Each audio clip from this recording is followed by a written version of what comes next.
salam vatandaşlar.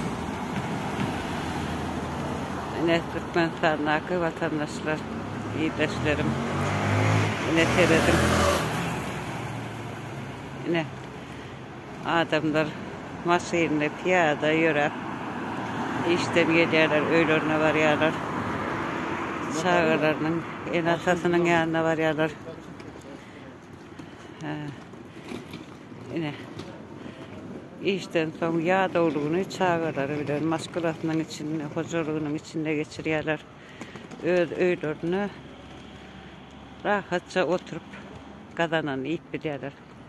Biz neyim için edip bilemiz okşonu. Bizim neyim şu adamlardan kemimiz var. Biz neyim vatanımızı şu millet yarak köyümüz ok mu köyüyat?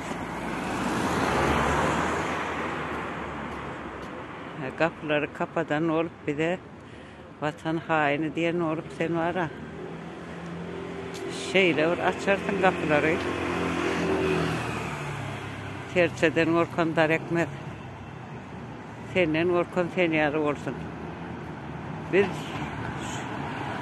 elimizi kolumuzu sallaya sallaya arkayın rahatça girer vatanımıza.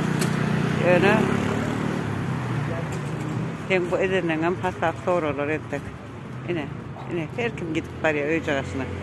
Biz orta öğümüz yok, işten son gelip çağıramız yok yanımızda, enemiz, atamız yok, doğum kardeşimiz yok. Öz toprağımızda, ayaklarımızda batamız yok. Biz yat yurtlarda koydun bizi.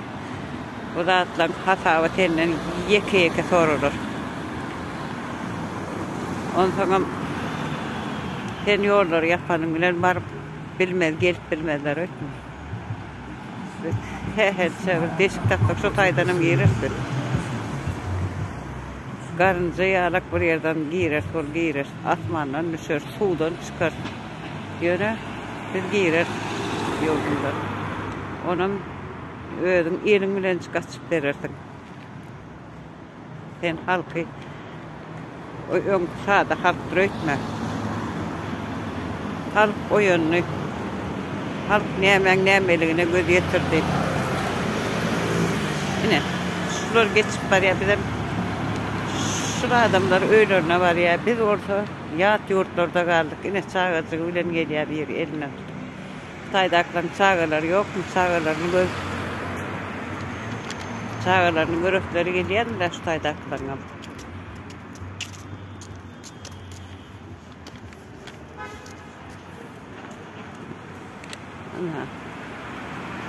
Biz şuraları görüyoruz da fikir etme eciz diyenler söyledim. Yok.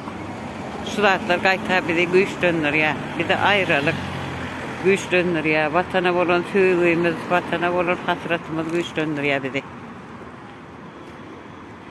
Bunlar deyip en sonuna yağda koyuyorlar öğretmeyin. Koymur. Asıl vatan hainleri vatanda oturuyor. Biz olsa öz vatanımıza girip bilemiz. Olmaz öyle şey. Kat için rahat sen. Şu hasap günü geliyense de bol iyi. Son ağacı gelirin yani. Türkmenistan kapıda dur. Haberin olsun.